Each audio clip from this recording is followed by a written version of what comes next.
Hi, welcome to today's video. My name's Paul. So today is one of these charcoal landscape drawings. In terms of materials, it's really not much. You can see a piece of vine charcoal, cheap sketchbook paper, a kneadable eraser, and later on you'll see me using a piece of tissue paper for smudging. And that's it. In fact, you don't even have to use the tissue paper. It gets really messy if you don't use the tissue paper. You can also end up with fingerprints and things in your final drawing. But yeah, technically you can do this with just the three things: the paper, the charcoal, and a kneadable eraser. In terms of the steps and how I go through it, the first thing I try to do is establish composition.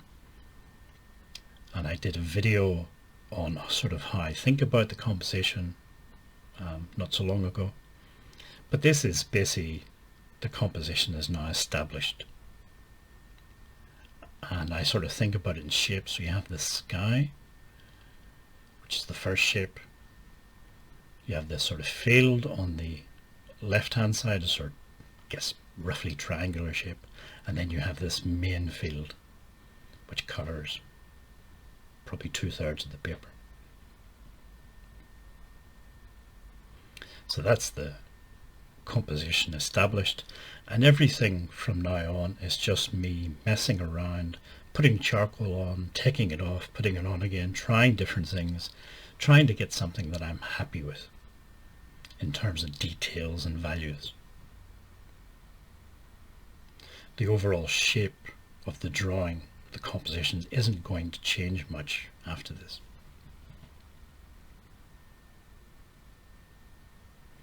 The other thing I wanted to talk about is, well, as you saw from the title, this idea of natural talent versus hard work.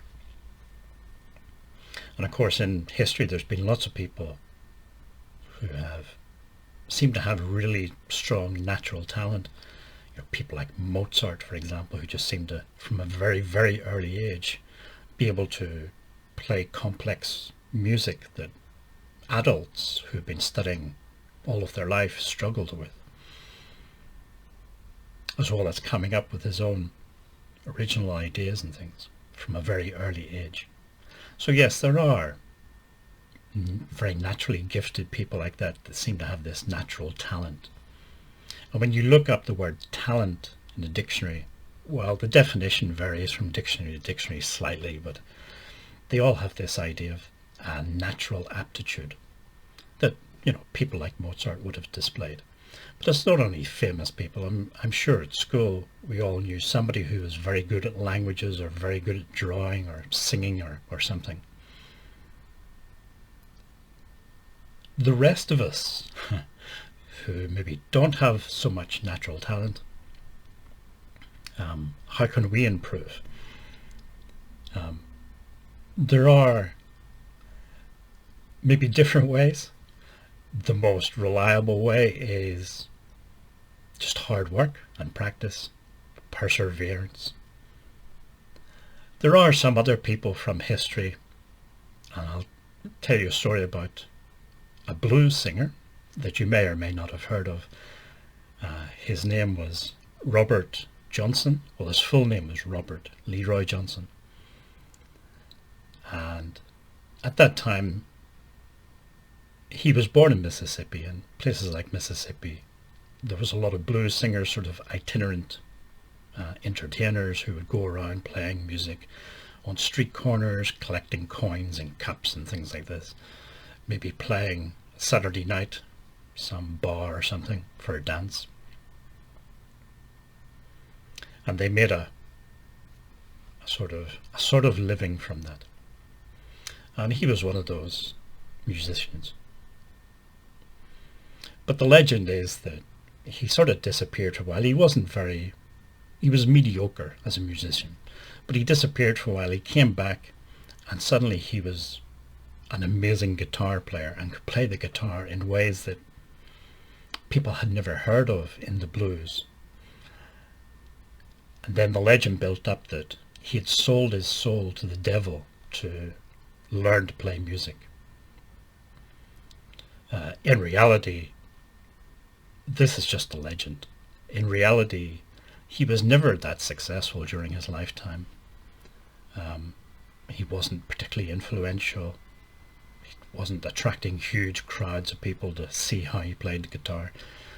He was good, but probably what happened was he went away for a while and he persuaded an older guitarist to show him how to play the guitar.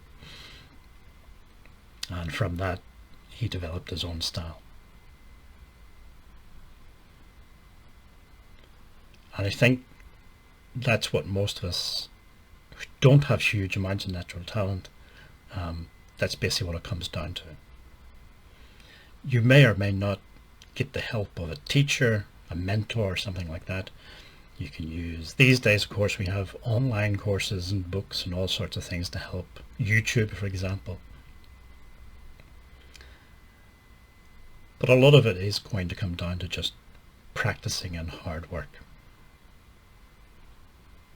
And a lot of trial and error. I remember reading a biography of a guy called, I think Charles Schulz was his name. He was a cartoonist. He was involved in the early days of Warner Brothers and characters like Bugs Bunny and Daffy Duck and all of those sort of crazy characters. He helped develop those characters. And he talked about when he went to art school, and one of his teachers saying basically, all of you have 10,000 bad drawings inside you. And the only way you're going to get them out is to sit down with a piece of paper and a pencil and start drawing. And I like that sort of idea. It's practice, practice, practice. And then this idea of the 3 P's, perseverance, practice, and patience. Because for most of us, it's going to take quite a while to get good at doing something like drawing or music or whatever. I don't know how accurate these figures are, but I was reading about people who start podcasts or YouTube or blogs, that type of thing, and 90% of them quit within the first month or two. And the remainder, another 90% of them, will fail within 18 months or so. So in other words, if you had 1,000 new YouTube channels or blogs or whatever started today, within 18 months, only 10 of them will still be going. 99% will have given up.